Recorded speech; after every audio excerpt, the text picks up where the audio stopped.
Hello નમસ્કાર વિદ્યાર્થી મિત્રો, ગુજરાત એજ્યુકેશન યુટ્યુબ ચેનલ પર આપ સર્વનું હાર્દિક સ્વાગત છે. મિત્રો, આજે આપણે વાત કરવાના છે ધોરણ 7ની અંદર વિષય ગુજરાતીના સ્વાધ્યાય પોથીનું સોલ્યુશન આપણે જોવાના છે.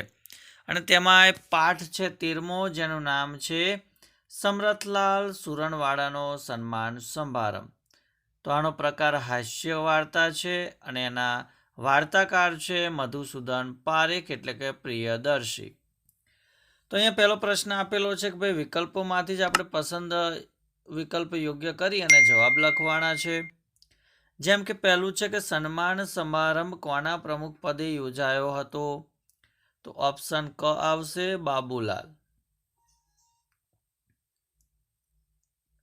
બીજું છે કે કોને એવું કહ્યું કે સુરણવાળા શેઠની સુવાસ લસણની જેમ ચારેકોર ફેલાઈ જાય?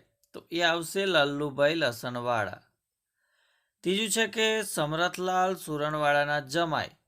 તો કે ભાઈ જમરૂખના વેપારી છે.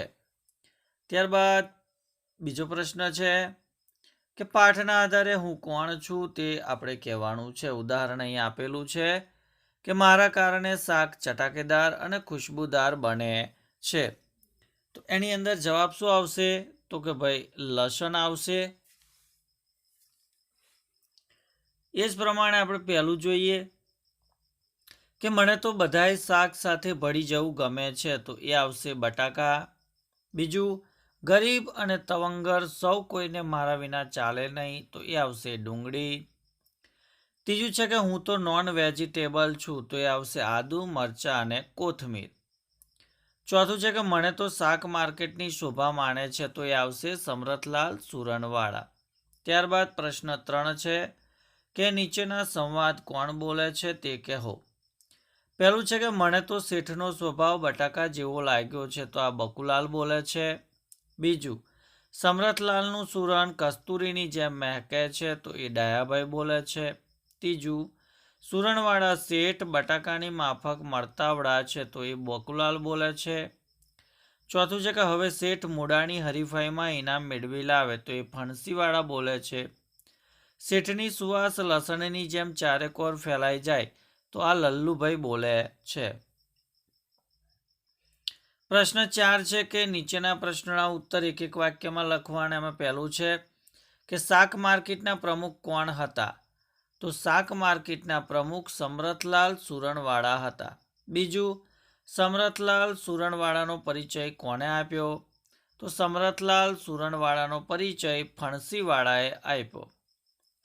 ત્રીજું છે કે શાકને સ્વાદિષ્ટ અને સુગંધીદાર કોણ બનાવે છે? તો શાકને સ્વાદિષ્ટ અને સુગંધીદાર લસણ બનાવે છે.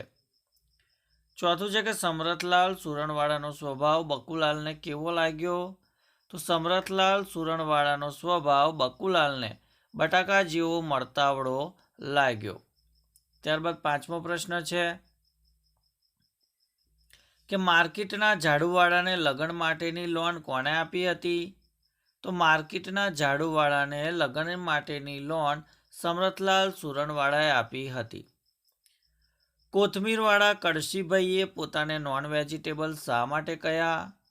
તો તેઓ આદુ, મરચાં અને કોથમીર વેચે છે, જે નોન વેજીટેબલ કહેવાય એટલા માટે કોથમીરવાળા કળશીભાઈએ પોતાને નોન વેજીટેબલ કહ્યા હશે. 7મું છે કે હવે સમરથલાલ સુરણવાળાની શી ઈચ્છા છે? તો હવે સમરથલાલની ઈચ્છા સવા મણનું સક્કરિયું ઉગાડવાની છે. ત્યારબાદ પ્રશ્ન નંબર 5 2-3 વાક્યમાં ઉત્તર લખવાના. એમાં પહેલો પ્રશ્ન, સમરથલાલના કુટુંબને લોકો વેજીટેબલ ફેમિલી શા માટે કહે છે? તો સમરથલાલ પોતે ગાજર વેચે છે, તેમના દાદા સુરણ વેચતા હતા, એમના જમાઈ જમરૂખના વેપારી છે, તેમના સાળા સક્કરિયાના વેપારી છે. આમ એમના પરિવારના સૌ શાકભાજીનો વેપાર કરે છે. તેથી સમરથલાલના કુટુંબને લોકો વેજીટેબલ ફેમિલી કહે છે. બીજું છે કે સમરથલાલનું સન્માન શા માટે કરવામાં આવ્યું? તો શાક માર્કેટના પ્રમુખ સમરથલાલ ગાજરની સ્પર્ધામાં સરકારી ઇનામ મળ્યું હતું. તેમણે 3.5 હાથનું ગાજર ઉગાડીને અગાઉના વિક્રમો તોડી નાખ્યા હતા. તેથી તેમનું ભવ્ય સન્માન કરવામાં આવ્યું હતું. ત્રીજો પ્રશ્ન છે કે સમરથલાલના દેખાવ અને સ્વભાવ વિશે કહો. તો સમરથલાલના દેખાવ વિશે બધા કહેતા કે તેઓનો દેખાવ ડુંગળીના દડા જેવો હતો તથા તેઓ શાક માર્કેટની શોભા ગણાતા હતા. તેમના સ્વભાવની વાત કરીએ તો તેઓ બટાકા જેવો સ્વભાવ, મળતાવડો સ્વભાવ, નિરભિમાની અને મરચા જેવો સ્વભાવ તેમનો હતો. છઠ્ઠો પ્રશ્ન, જેની અંદર આપણે સવિસ્તર ઉત્તર લખવાના છે. પહેલો પ્રશ્ન કે આ પાઠ વાંચતા તમને કયા પ્રસંગોએ હસવું આવ્યું હતું, શા માટે? તો હા, આ પાઠ વાંચતા મને ઘણા એકમમાં દરેક પ્રસંગે મને હસવું આવ્યું હતું, કારણ કે સમરથલાલ સુરણવાડાના સન્માન સમારંભમાં ઉપસ્થિત શાકભાજીના વ્યાપારીઓ પણ રમૂજી અટક ધરાવતા હતા. તેમના ભાષણના અંશો પણ ખૂબ જ રમૂજી હતા. બીજો પ્રશ્ન છે કે પાઠના આધારે સમરથલાલનું પાત્ર લેખન કરો. તો સમરથલાલ સુરણવાડા શાક માર્કેટના પ્રમુખ છે. તેમને ગાજરની સ્પર્ધામાં ઇનામ મળ્યું, તેથી શાક માર્કેટના વેપારીઓએ એમનો સન્માન કાર્યક્રમ ગોઠવ્યો હતો. તેઓ નાના ભીડમાં હોય તેને મદદ પણ કરે છે. કોઈ વેપારી ભીડમાં હોય તો પણ સહાય કરે છે. તેઓ ડુંગળીની જેમ અનેક ઉપયોગમાં આવે તેવા પરોપકારી છે. કૂતરા માટે રામ રોટલા આપવામાં પણ મોખરે રહે છે. તેઓ સદા લીલી કોથમીર જેવા તાજા રહે છે. તેમની ઈચ્છા હવે 1.25 મણનું શક્કરિયું ઉગાડવાની છે. હવે આપણે વ્યાકરણ વિભાગની વાત કરીએ તો પહેલો સમાનાર્થી શબ્દ લખવાના, જેમ કે પરિચય તો ઓળખાણ, પ્રમુખ તો સભાપતિ, મગમગાટ તો ખુશ્બુ, હરીફાઈ તો સ્પર્ધા, ખીચોખીચ તો હકડેઠઠ, તવંગર તો પૈસાદાર. ત્યારબાદ 8મો પ્રશ્ન છે કે નીચેના શબ્દોના વિરુદ્ધાર્થી શબ્દ લખો, જેમ કે સહકારનું વિરોધી અસહકાર, ઈચ્છાનું વિરોધી અનિચ્છા, કાચીનો વિરોધી પાકી, માનીતા એનો વિરોધી અણમાનીતા, પ્રિયનું વિરોધી અપ્રિય, સુવાસનું વિરોધી દુર્ગંધ થશે.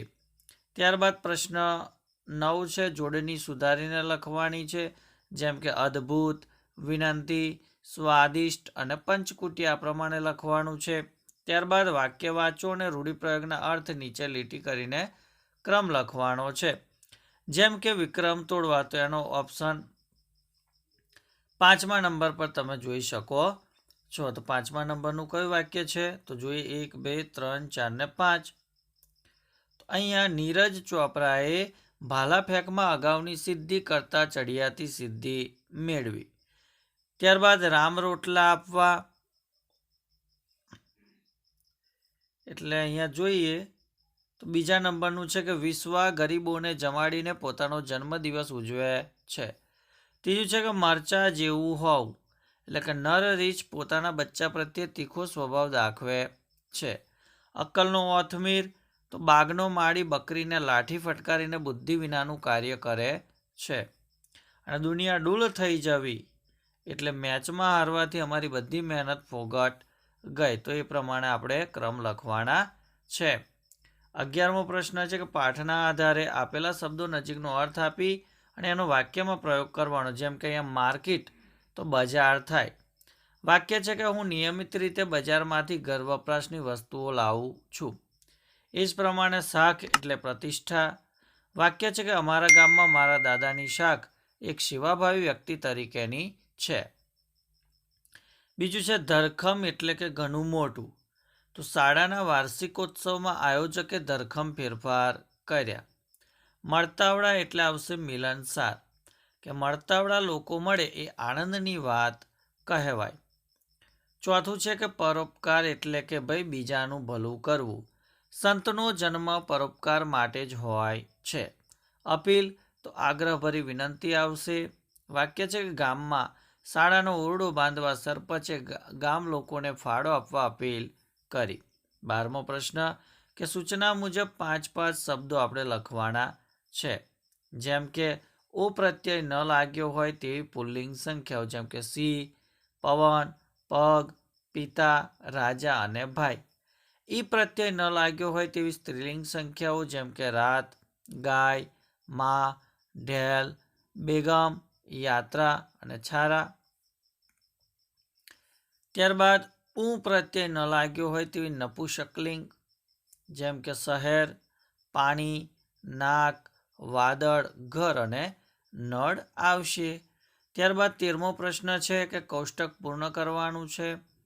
તો અહીંયા વિદ્યાર્થી મિત્રો એકવચન દર્શાવતું વાક્ય છે, અહીંયા બહુવચન દર્શાવતું વાક્ય છે, અને જ્યાં બી આપણે પૂર્ણ કરવાનું છે અહીંયા લખેલું છે એ તમે અહીંયા જોઈ શકો છો. આ પ્રમાણે તમારે લખી નાખવાનું રહેશે.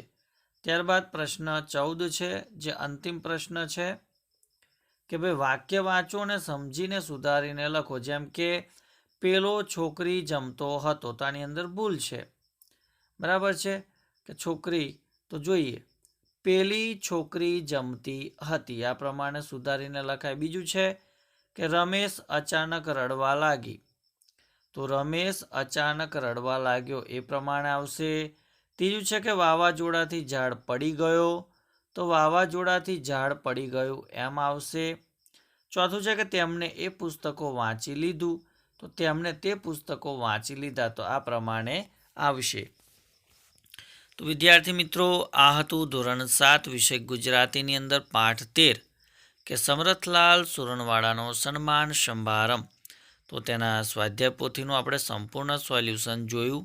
તો ચોક્કસથી આ વિડીયો તમને ગમ્યો જ હશે, તો વિડીયોને લાઇક કરી દેજો, શેર કરી દેજો, અને બીજું કે ચેનલ ઉપર જો પ્રથમ વખત આવેલા હો તો ચેનલને જરૂરથી સબસ્ક્રાઈબ કરી દેજો. નવા વિડીયોની અંદર નવા પાઠના સ્વાધ્યાય પોથીના સોલ્યુશન સાથે મળીશું. ત્યાં સુધી જય હિન્દ, જય ભારત.